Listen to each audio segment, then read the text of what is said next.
Hey, what's going on, Encounter family, friends? We are so glad that you are joining us right here for this amazing message. We have been in a series called Jesus Changes Everything the last few weeks, and this is going to be part 3. So I'm glad you tuned in. I'm glad you've joined us. Get your Bible, get your app open, and let's dive into this word today. We're going to go to the book of Luke chapter 19. And I'm going to read verses 28 and 35, and you're just going to stay there because I'm going to read some more here later on in the message to kind of tie all of this story together. This weekend is Palm Sunday, so if you're watching this in the future, understand that we're working on the weekend of Palm Sunday. We're still in the context of Jesus Changes Everything, but we're going to focus on the story surrounding Palm Sunday and Jesus' triumphant entry into Jerusalem before his crucifixion. And so that's kind of where our story picks up. And so it reads kind of like this in Luke chapter 19, verses 28 through 35. After telling this story, Jesus went on toward Jerusalem, walking ahead of his disciples. And he came to the towns of Bethphage and Bethany on the Mount of Olives. He sent 2 disciples ahead. Go into the village over there, he told them. As you enter it, you will see a young donkey tied there that no one has ever ridden. Untie it and bring it here. If anyone asks, why are you untying that colt? Just say, the Lord needs it. So they went and found the colt just as Jesus had said. And sure enough, as they were untying it, the owners asked them, why are you untying that colt? And the disciples simply replied, the Lord needs it. So they brought the colt to Jesus and threw their garments over it for him to ride on. And I just want to kind of title this talk today, The Way to Peace. The Way to Peace. And the closer the disciples got to the moment of the crucifixion and then ultimately Jesus' resurrection, everything began to rapidly change. It was changed daily. It was big stories. It was big moments. And it was things like Jesus going into the temple and overthrowing the temple and taking a whip. And Jesus gets angry. And then it's the moment in the garden where they're praying. It's Passover supper. It's Peter cutting ears off and Jesus putting them right back on. This was a very rapidly changing situation daily with the disciples between Palm Sunday, what we just read here, the triumphant entry into the day of the crucifixion, and then his resurrection. So things were just rapidly changing. The disciples are kind of in this upheaval. They are excited because this, they believe, is the moment that Jesus is going to take his reign. He's going to rule over the nations, and this is the moment that Messiah, the one they've been praying for, is now taking his rightful place, and they are pumped about it. But the story doesn't go exactly how they thought it should, nor did it play out exactly the way that they had hoped for it to play out. And Jesus is doing things that was unexpected with things that were misrepresented, misunderstood, such as like riding in on a donkey instead of a horse. Like, why would this Messiah choose a donkey over a horse? And we're going to get to that in a moment. But what I've realized is with Jesus is that Jesus can change everything in a moment. He can change everything in an instant. And sometimes there's rapid change. Sometimes change takes a long time. But the reality is that Jesus changes everything. And I don't want to have a future without this Jesus. I want to see him change my life from start to finish. And my past is the reason I know I don't want a future without Jesus. It's from being rejected to being accepted. And maybe you have a story. Maybe your background is very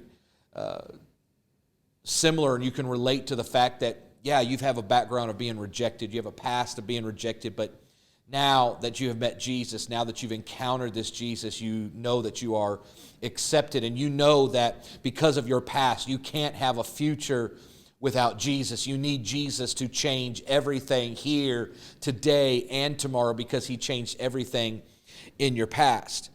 And the disciples are that way. Things had changed in their past, and so they realize that the future that they are in store for, they don't want to have a future without this Jesus. They don't want to have a future without this hope. They don't want to have a future without this King. And so when things start changing rapidly, to the disciples, it didn't make a lot of sense.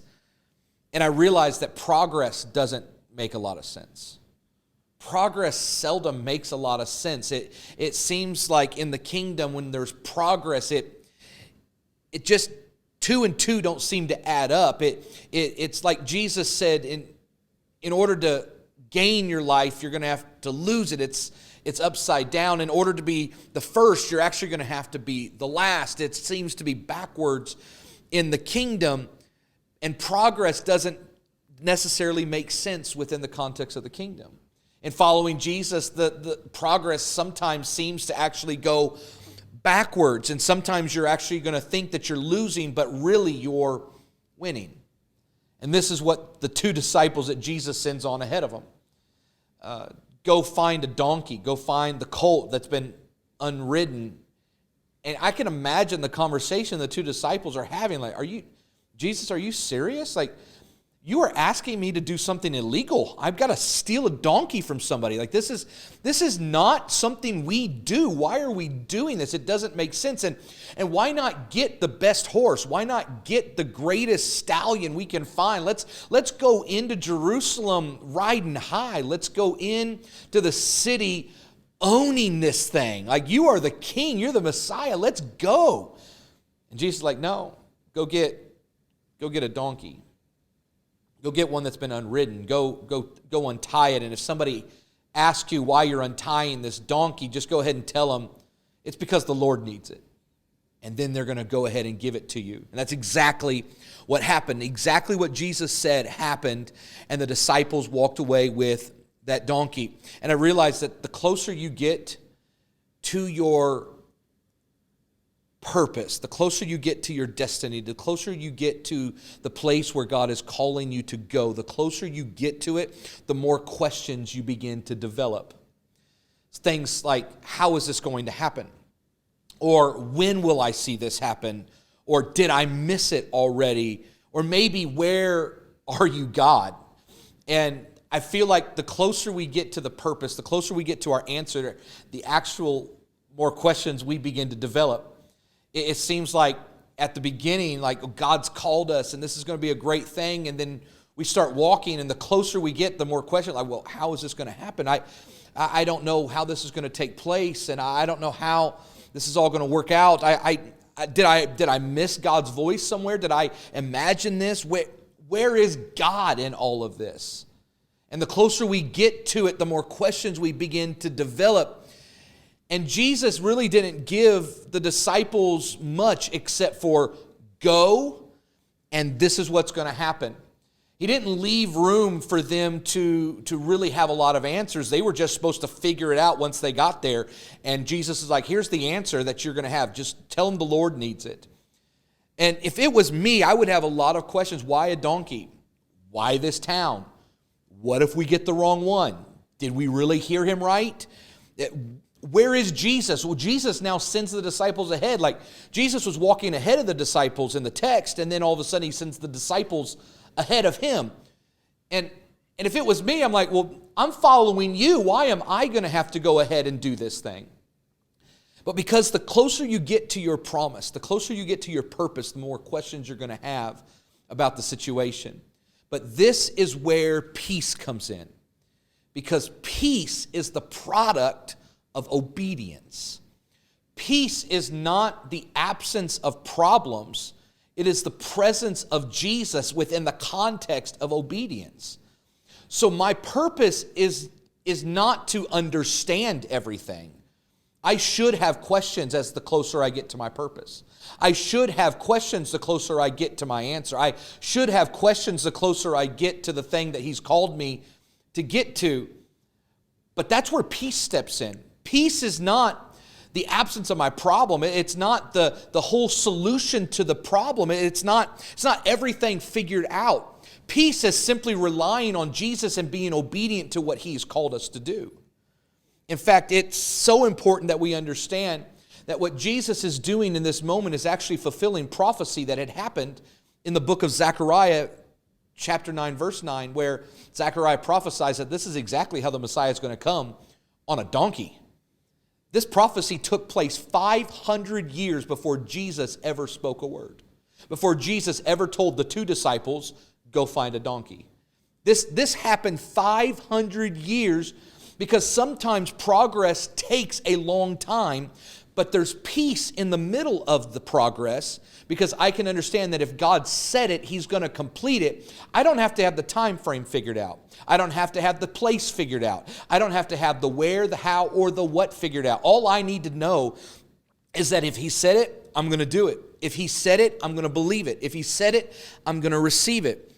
And then one day, it just happened.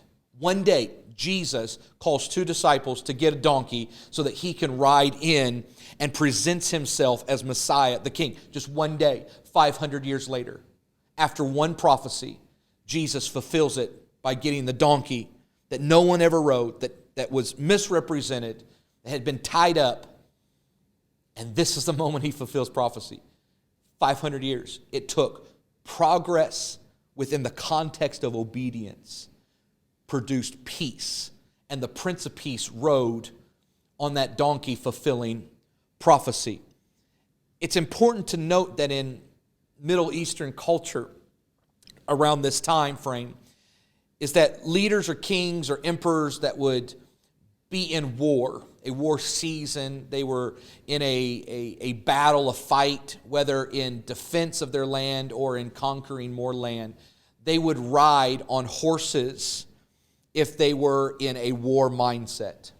But if the leader, the emperor, or the king would ride on a donkey, it would represent that they were coming in peace.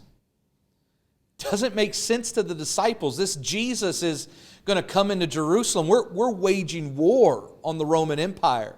This is the Messiah that's going to conquer all. This is victory for us. This is our time. We've been under oppression and we've been suppressed for far too long. Jesus is coming in on a horse to wage war, and Jesus is like, no, get a donkey. Because I'm not coming in at a time of war. I'm coming in with peace because peace conquers all. Peace was the weapon of choice that the Prince of Peace wanted to use. It was not coming in with arrows and swords and shields and armor and a full barrage of military presence. No, this was a moment of supernatural peace. And Jesus is like, I want to show you that my kingdom is a kingdom of peace. Peace can still have conflict. Peace is not the absence of conflict. Peace is not the absence of a battle. Peace is not the absence of a fight. And maybe you're in a battle, maybe you're in a fight, maybe you're in a struggle right now. And you're like, I just want peace. What you're saying is, I want the situation to be free from, I want to be delivered from this. I want to be out of this. I don't want to have to fight through this anymore. That's what we talk about when we talk about peace, but that's not the way to peace. The way to peace often comes through misunderstanding. It often comes through a battle. It often comes through trials. The way to peace doesn't look like your situation being cleared up. It looks like you pointing to Jesus, obeying Jesus, following Jesus, even when everything else is cloudy and muddy, because Jesus is the only clear thing that we need to keep our eyes on. And Jesus is like, I'm not going to ride on a horse. I'm not bringing war. I'm bringing peace. So in Luke 19, we continue our story from our text today. It says this, that in verse 36, as he rode along, the crowd spread out their garments on the road ahead of him. And when he reached the place where the road started down the Mount of Olives, all of his followers began to shout and sing as they walked along, praising God for all the wonderful miracles they had seen. But some of the Pharisees among the crowd said, Teacher, rebuke your followers for saying things like that. He replied, if they kept quiet, the stones along the road would burst into cheers. But as he came closer to Jerusalem and saw the city ahead, he began to weep. And he says it like this, how I wish today that you of all people would understand the way to peace. but now it is too late, and peace is hidden from your eyes. This is the second time in just a matter of days and weeks that Jesus had wept. This is just a matter of time. He had wept at Lazarus' tomb because the people hadn't believed. And now he's weeping again because the people aren't receiving, they're not seeing, they're not understanding that the way of peace comes through Jesus. And he's crying, he's weeping because they're celebrating the wrong things. They're celebrating all the miracles they had seen, but they're not celebrating the peace that they can experience. They're celebrating that all of these things had happened, and that's great, but they're not celebrating the king and the kingdom. They're celebrating what they think this represents. That's why they're so disappointed when it didn't work out the way it should have, and that's why they turned on him so quickly and said, crucify him. The same people that worshiped him one day is saying, crucify him the next. It's because their celebration was misplaced. It's because their rejoicing was misplaced. It's because their praise was misplaced. In the moment, they're celebrating that this is King Jesus, but when it doesn't work out the way they thought, they celebrated it the wrong way. And Jesus weeps. He said, I wish you of all people would understand the way to peace sometimes leads through a crucifixion. Sometimes it leads through a death. Sometimes it leads through a letting go. They're celebrating because they thought he was going to fix it. And reality is that he was really trying to just fix them. They thought he was going to come in and fix the Roman Empire, set them up, promote them, when really Jesus was more interested in working on their heart, on their mind, on their soul, on saving them for eternity as opposed to a temporal kingdom. He was trying to get across that he was wanting to work on an eternal kingdom for them. And they're like, why don't you fight for the situation? Yet he's trying to fight for the deeper work of peace. The way to peace sometimes doesn't make sense. The way to peace sometimes doesn't add up. The way to peace sometimes looks like untying a donkey. Sometimes it looks like riding a donkey. Sometimes it looks different. Sometimes it doesn't feel like what we thought it should feel like. And the people rejected it. He wept because they rejected the way to peace because it looked different than what they were expecting. Peace. Peace. Peace is obedience in the right direction. Peace is the product of obedience. So when we obey in the right direction, when we continually move forward and we progress, when we make steps to move forward, even sometimes we feel like we're losing, we're really winning, and when we make those steps, that's peace as long as we are being obedient. The disciples and the people could have had peace even through the moment of the crucifixion, if they had just realized that the way of peace sometimes leads through a death. Because in order to have a resurrection, you must have a death. In order for things to grow, they must be buried or planted. And so what Jesus is saying is that there's a way to peace beyond your understanding. There is a way to peace. And the problem is that we consistently celebrate the wrong things. We are so quick to celebrate us losing 5 pounds, but we seldom ever celebrate losing bitterness. We're quick to celebrate the gains on a new job, but seldom do we ever celebrate new gains in our walk of faith. Because we're more interested in the impressive over the important. Jesus weeps because they were celebrating what was impressive, that he was taking a stand, that he was riding into Jerusalem. But they were quick to dismiss that when the impressive wore off. And Jesus was weeping because they were more celebrating and more interested in celebrating the impressive over the important. And if we can ever get back to celebrating the important over the impressive, we're going to tap into a kingdom. And the kingdom is the way of peace. When we can celebrate the important, that even if my steps don't seem to make much much in the way of big gains. If we're just making small steps, we should celebrate that because we're making progress, and peace comes with the progress of obedience. And as long as we are following what Jesus said, even when we feel like we're losing, we're actually winning, because with Jesus, every day is a winning day. Even on our worst days, it's still better than our best days without him. Jesus chose a donkey to ride in on. And I think that he did that so that they wouldn't celebrate what he rode in on. They would instead celebrate him. So it brings us to the context that we've got to seek the King first and his kingdom. It's not the thing that's impressive, it's the thing that's important. It's not the military prowess that we thought that he was going to bring. It's not the overthrow of government that we thought he was going to bring, but it's salvation that's about to happen on a cross. It's hope that's about to happen through his death. It's peace that's about to happen through his resurrection. The way to peace sometimes is the way through suffering. But the disciples that go to get the donkey had a decision to make. They could have just skipped town. They could have walked away. They could have said, this is not the time for us. He wants a donkey. I'm going to get him a horse. There's so much that they could have done. But because Jesus was something of importance, not something of impression, they decided to go and follow through with this. This was obedience. This was progress. They had decided who Jesus was to them.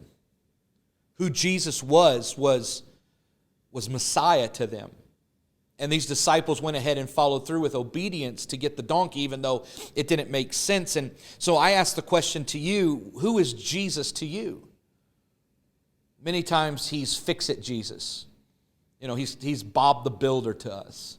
When things are broken, that's when we talk to him. When things are messed up, that's when we ask for help. When life is chaotic, that's when we're like, we need Jesus. Fix-it Jesus.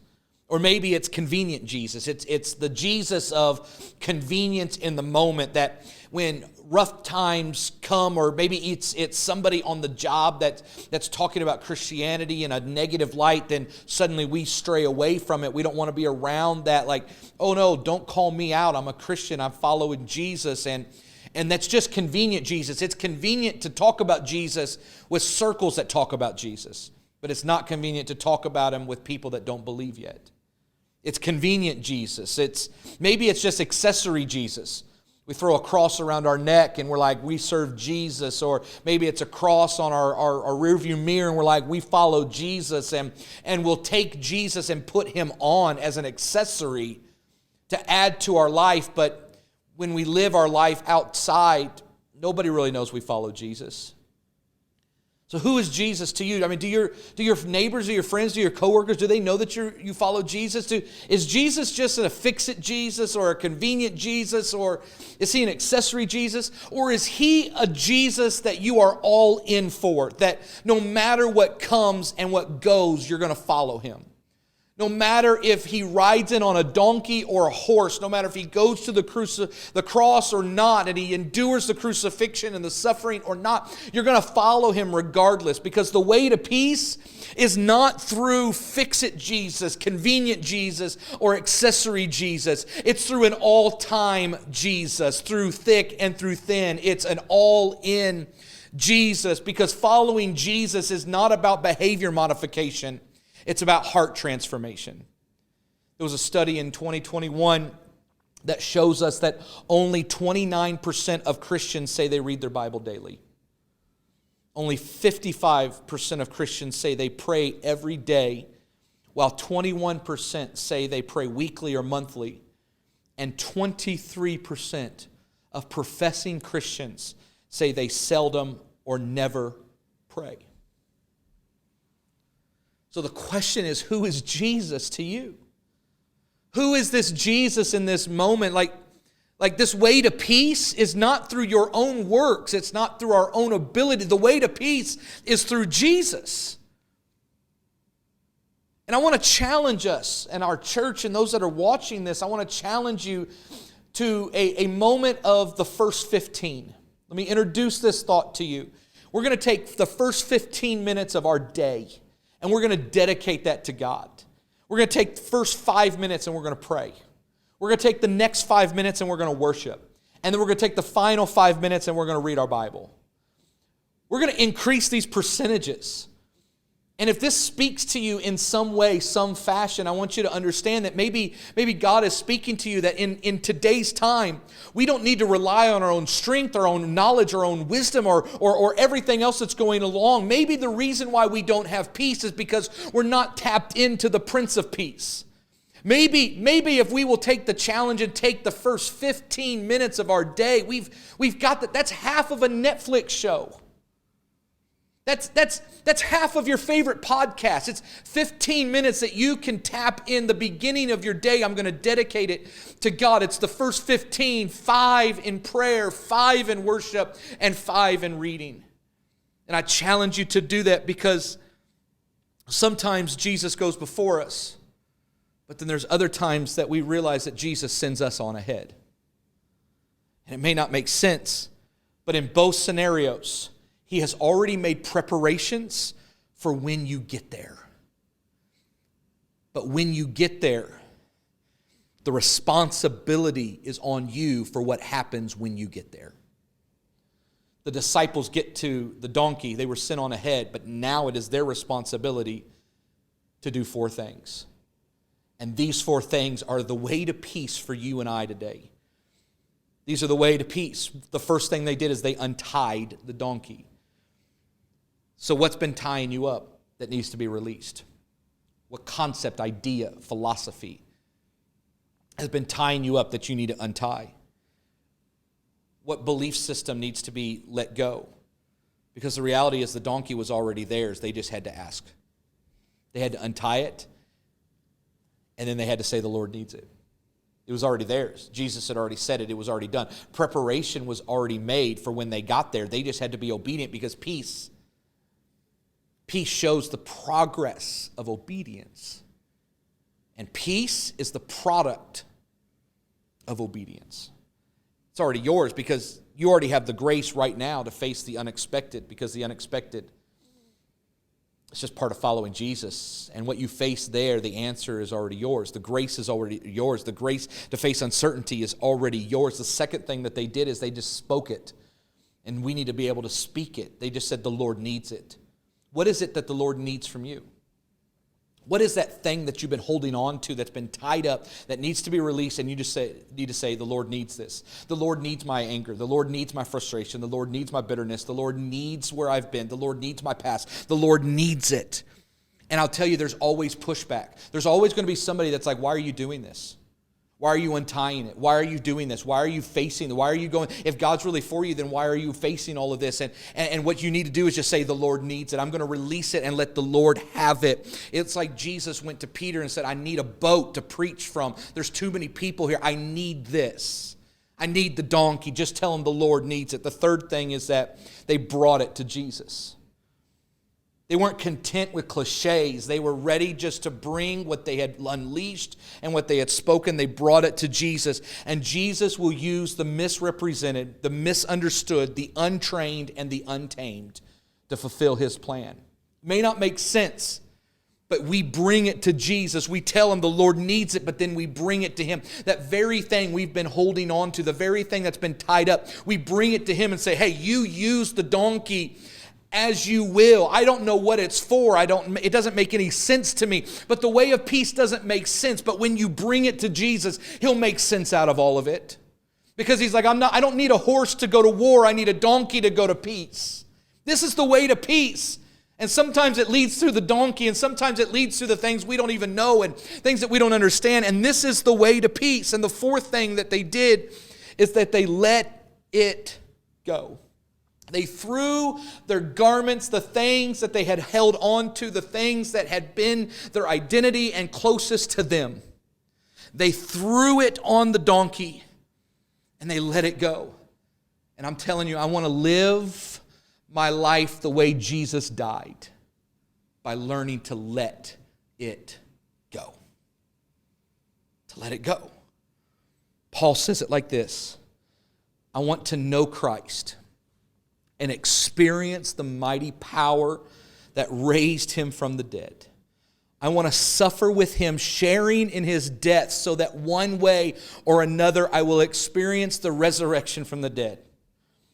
I don't mean to say that I have already achieved these things or that I have already reached perfection, but I press on to possess that perfection for which Christ Jesus first possessed me. No, dear brothers and sisters, I have not achieved it, but I focus on one thing, forgetting the past and looking forward to what lies ahead. I press on to reach the end of the race and receive the heavenly prize for which God, through Christ Jesus, is calling us.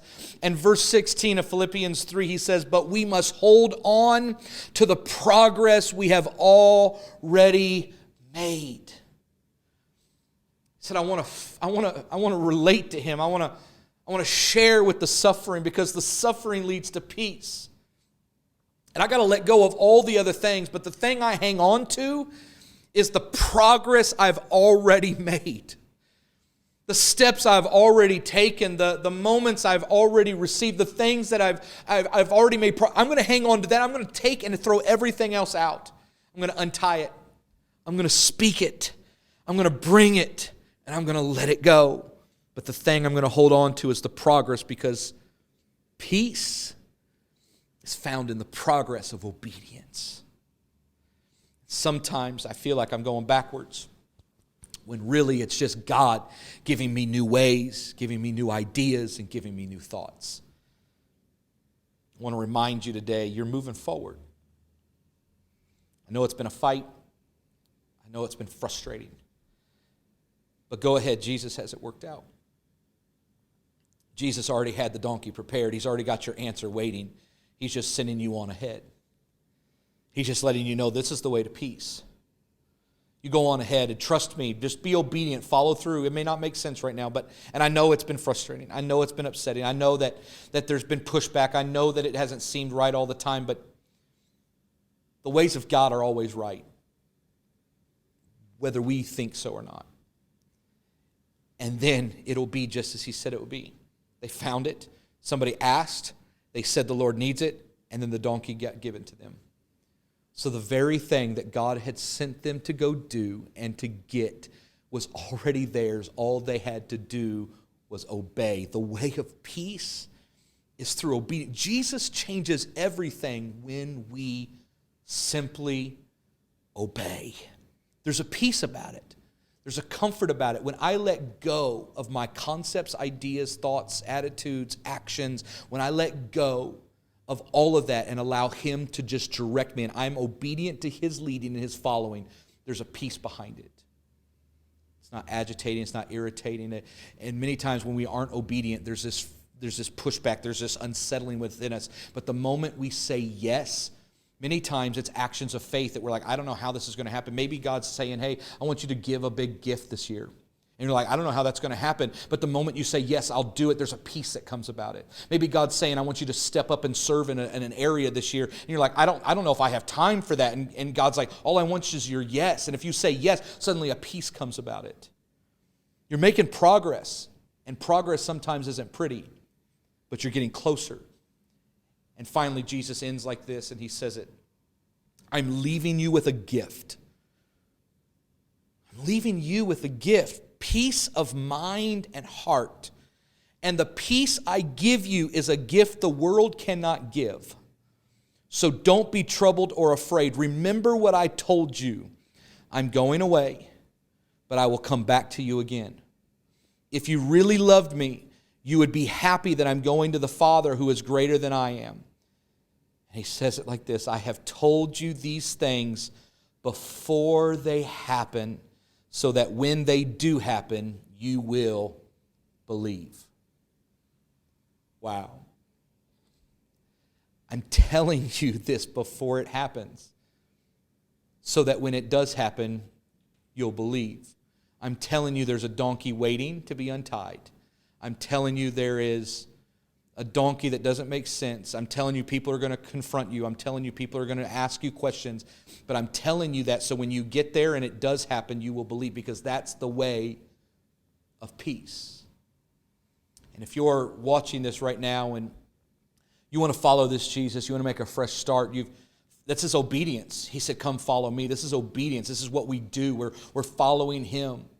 And you want to make that step today. You want to find that peace, that inner peace that you've been longing for, a peace that passes all of your understanding, all your concepts, all your ideas, a peace that would settle the internal struggle and frustration within you, a peace that only Jesus can bring. Not a peace that religion promises, not a peace that your job offers, not a peace that money gives a false sense of reality to, but a peace that only Jesus can give. And if you want to say yes to Jesus, that's obedience. If you want to say yes to him, I want to pray for you. And maybe you've been away from him, but you're going to come back to him. You're saying, I want to follow Jesus again. Guess what? This is a great day to do that. This is a great day to make a fresh start, and I'm going to pray for you. Father, I thank you for those that have watched this online. I'm thanking you for those that are listening to this on a podcast. And right now, we take a moment to dedicate our life to obedience, to saying yes to your will, to your way, to your leading. May we follow this road of peace that you are paving ahead of us. You already have it all worked out before we ever get there. So today, we were making a confession that we are going to believe in you, whether for the first time or we're coming back. Today, we ask that you would forgive us of our sin, that you would make us right before you, that today we are declaring you are Lord and Savior of my life. Today we accept this free gift of peace that only you can give within us. And today we give you our life and we say yes to you. Right now I'm believing for a fresh start in my life in Jesus' name. If that was you today, we want to celebrate. Send us a link, send us a comment in the post below and let us know. Direct message us. We want to see God's work in your life. We want to celebrate this small step of progress. We want to celebrate this moment of a yes in your life. And so we're so excited that you said yes, that you're following Jesus. And this is just the beginning of an incredible life awaiting you in following this incredible King of peace today. Hey, thanks for watching. Do us a favor, like this video, subscribe to our channel, and let's see God do incredible things. This year, we're building his church together. I can't wait to see what God's going to do in you and through you as we encounter God and encounter people. God bless.